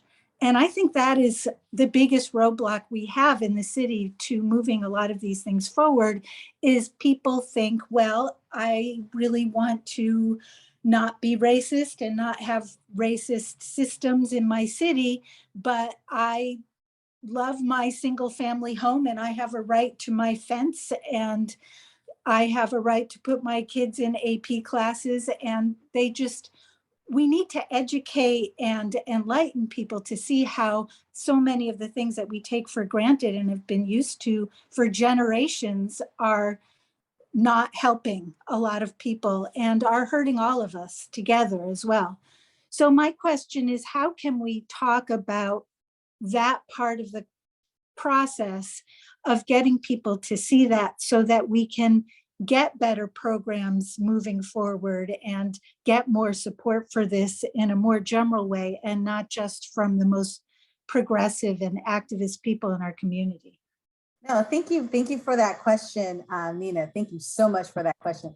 So I'll kick it off, and then of course I'm going to hand off then to Robbie and Janet and even Joanne as far as what we're looking at. Oh, I see Commissioner Sloan. I'll start there. Go ahead. Yes, one place to start is with the neighborhood associations. They're really wonderful. They even though I don't agree with everything I hear, but if you can see yourself as a border crosser, someone who can work with folks on some things where you're opposed to other things that they do, and attend those in your own neighborhood, and get on the agenda discussions of things like this. Now, I know that For example, 1665 Appian Way is coming up April 28th. It'll be an appeal to the city council, and there's all the commissions meet once a month. I think tomorrow is Northeast Neighbors, and Thursday may be Noma, or maybe it's next week. But wherever you live, find out where that is and start discussions there, because those folks are gatekeepers to others. Thank you for that, Commissioner Sloan. I actually have two other questions for you. Number one, let's see. Do you believe this issue will now be a catalyst for change in regarding how the Landmarks Commission consults, possibly on subjects just like this with regarding to the other buildings? Well, I dearly hope so. When I got on the commission, I realized that because of its nature, it's quasi-judicial. That means it makes decisions like a judge makes, where you can only appeal to a higher one. And so we have to be very careful that we don't appear to have any bias. And so when I got on, I realized that the dominant thinking on historic preservation has been really elitist. It's been about white, expensive homes, elegant mansions. It's been about bankers and vice presidents of corporations. It's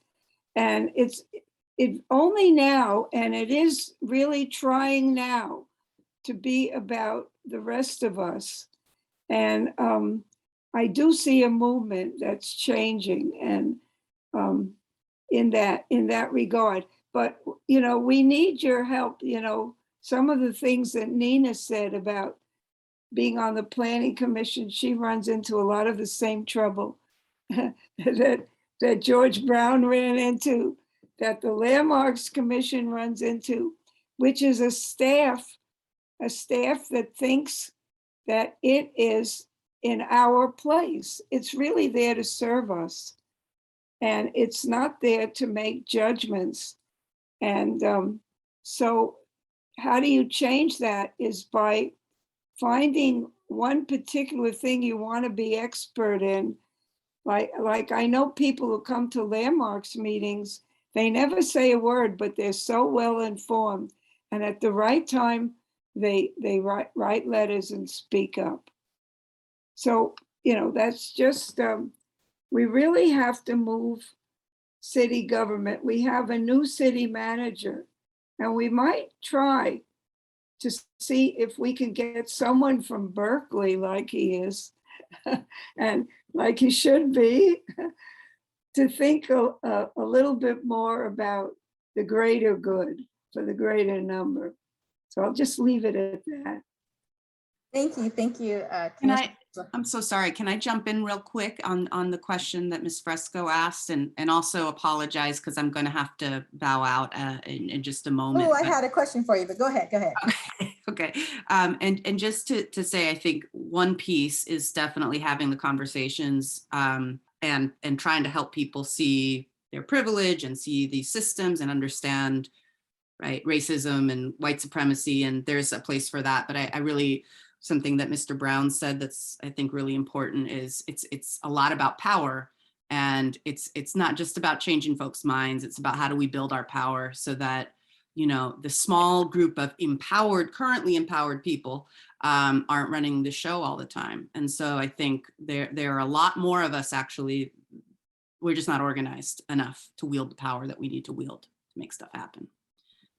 So anyway, I just want to say that, and again, apologize for having to leave a little bit early. Thank you. I do have two questions. Can I direct those to you real quick? Okay, thank you.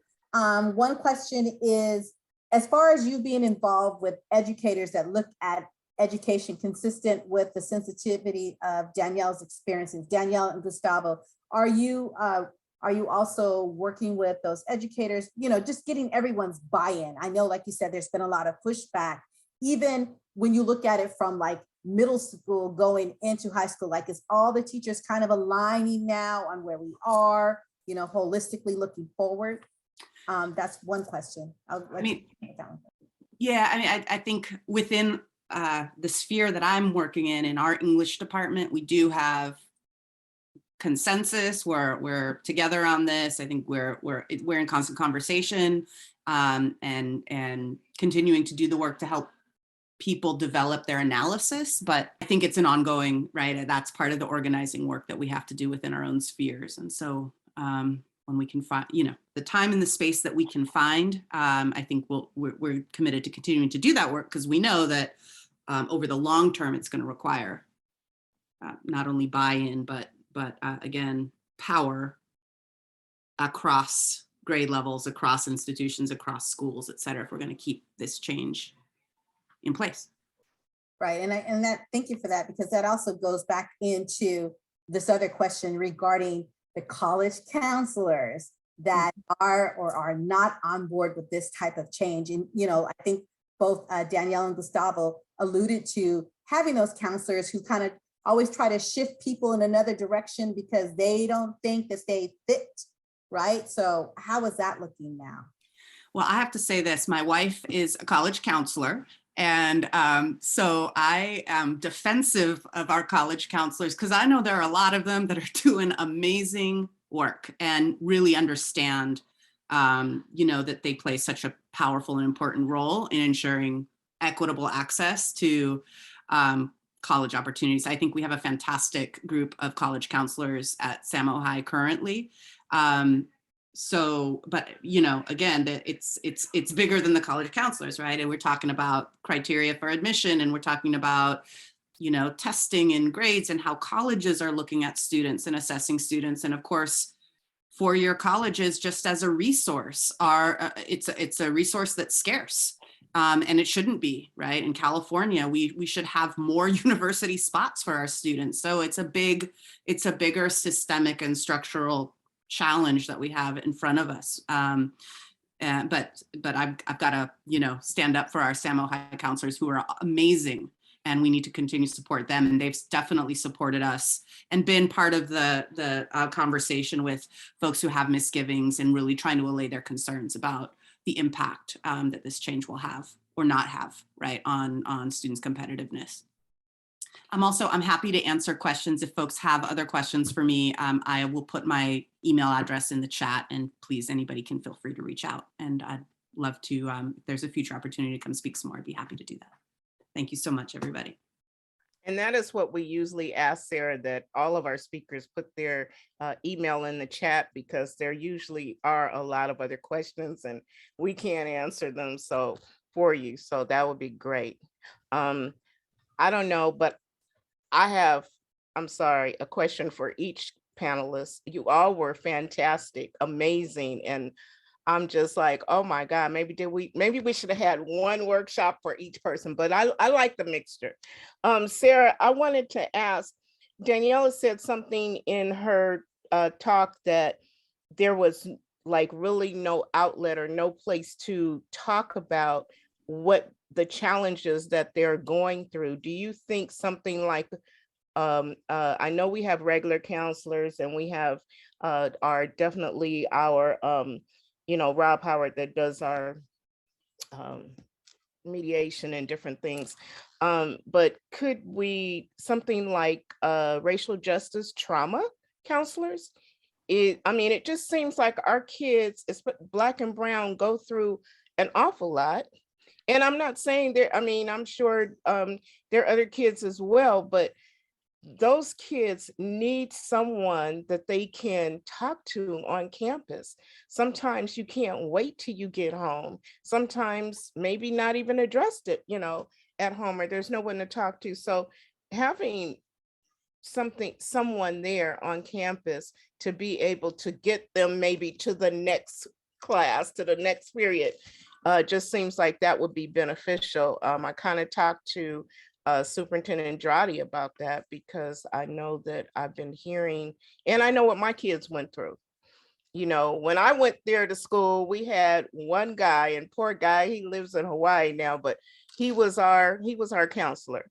So what do you think about something like that?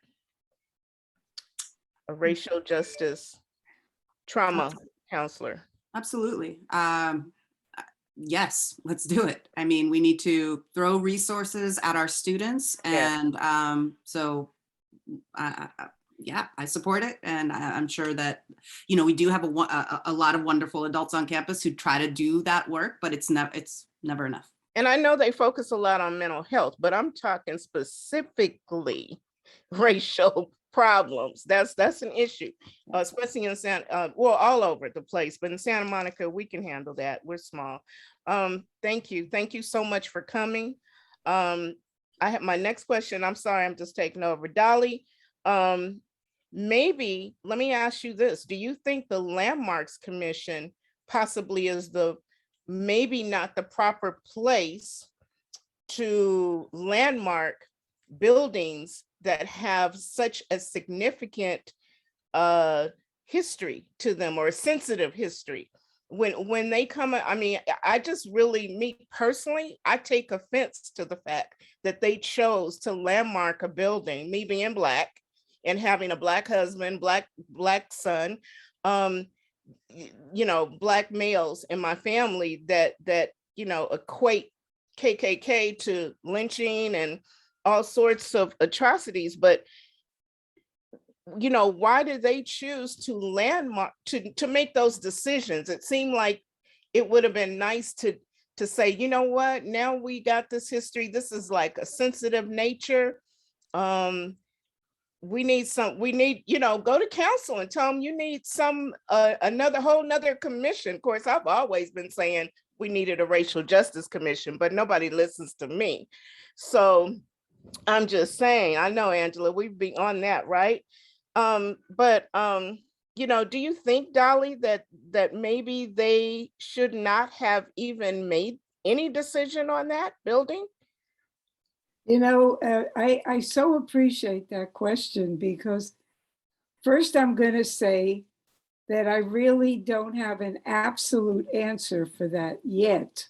I'm still searching, because and that's okay. I got a question for George. I'm searching, but I would say, for example, there's another department. It used to be called the one where the arts are, the one that did Belmar.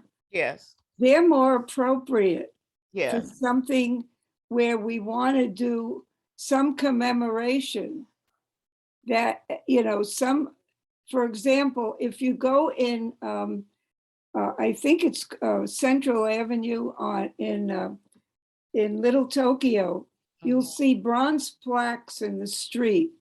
And they say things like, at this site, the mothers from a certain elementary school met every Friday from 1940 to 1945, or something like that. Yeah. And it's all through the whole area. Yeah. And then so they shouldn't. Right. So there are so many ways to commemorate or say things that are positive. So it should be another commission that does that. Yeah. It's not a commission. I think right now, I think that they're a very good place to go for things that are more humanistic. Rather than this wasn't brought to them, so rather than hardware, than dealing with buildings or hardware. Right. So thank you for that. George, I loved your presentation. You know, Guy, hey, I got you. I just they lost when they lost you. We were headed in such a good direction with that commission. Sitting on that first committee was an honor. But I have to say, living in Santa Monica, my over 60 years, I knew that they were not going to give us a commission that had teeth or that could make any movement. I have to say that. So I didn't apply. I commend you for your service and what you tried to do, what you did do. You did a lot of work on both committee and commissions. And I just have to say, I'll continue to fight in this in the community, like I always have. So thank you so much for all that you've done. I'm gonna go back and look at this tape again because you said a lot of good things, and I'm gonna make sure to keep those things before the council. Thank you, Robbie. And I guess what I would say is I understand your prediction.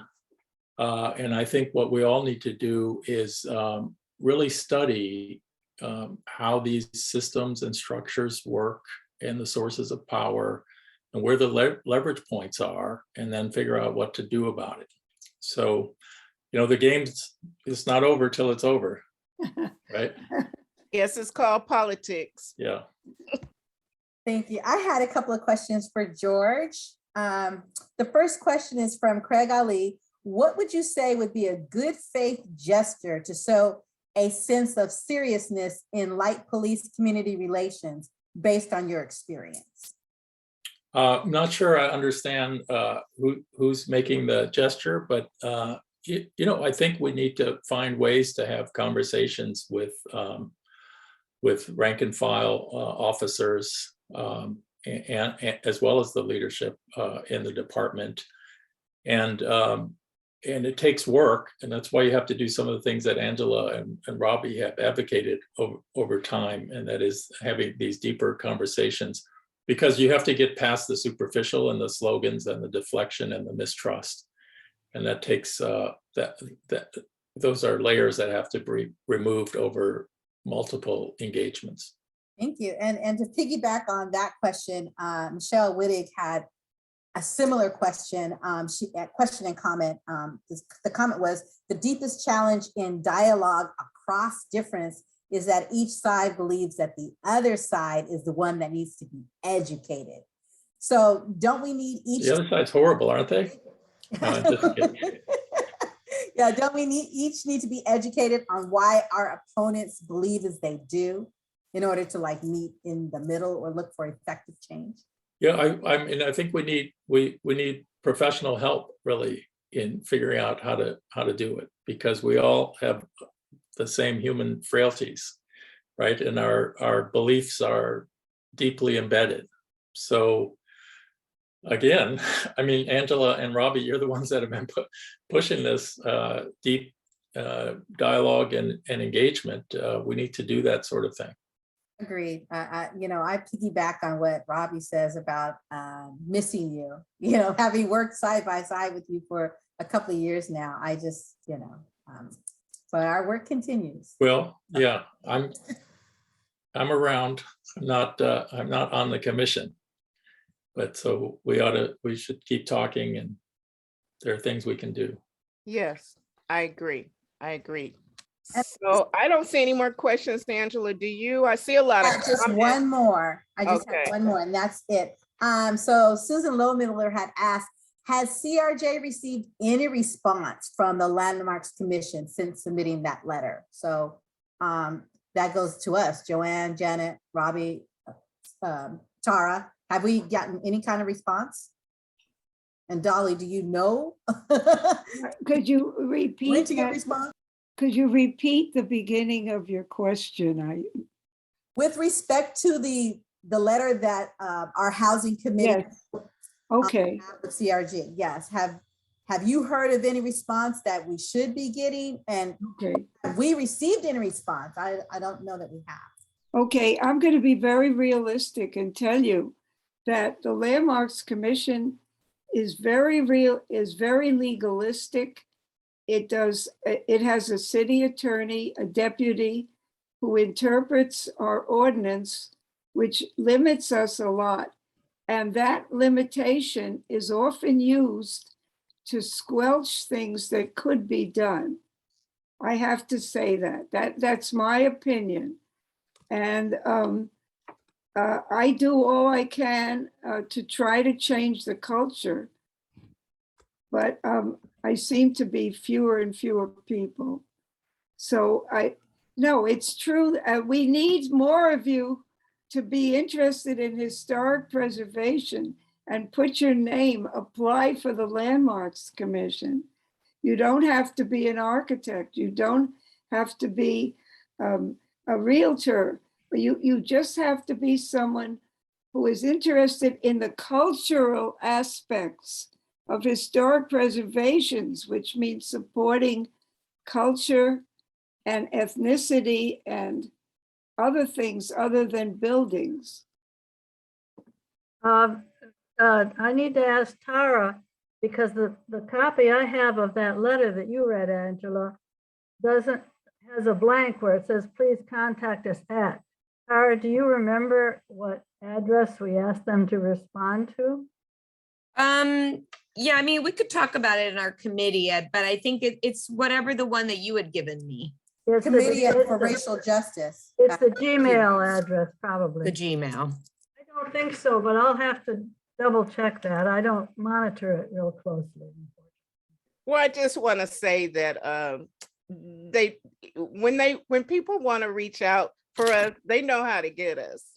You know, they know how to ask somebody to ask somebody to ask somebody. So if it was blank, and I don't think it was, but if it was of interest, I do believe they would have reached out. And I just have to say that because I know that people find me that I don't know, how they did it. So are you ready to close, Robert? I am ready if everybody's ready. And I have to really believe that every 42 people, 42 people are still on this call. And I want to thank you for being on this call. I just want to say, I hope this chant gets in your whole system, your whole being, your soul, and you will go out and reach somebody and teach somebody. So it goes like this. Y'all probably, everybody on here probably knows how it goes, but basically it's a chant from Assata Shakur, Tupac Shakur's mother, aunt, whatever.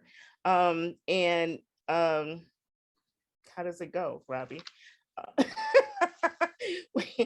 Okay, help me out, Janet. Where am I? I'm not free. Okay, thank you. No, that's Janet's. That's Janet. My bad. We have a duty. Thank you. Thank y'all. Woo, how many Zooms today? Okay. Go ahead, Craig. We have a duty to fight for freedom. We have a duty to Fight fight for freedom. We have a duty to win. We We have have a duty to win. We must love and protect one another. We must Love and protect one another. We have nothing to lose but our chains. We have nothing to lose but our chains. Okay, everybody's unmuted. Y'all can do better than that. I know people are tired. I haven't eaten. I know y'all ain't, but come on.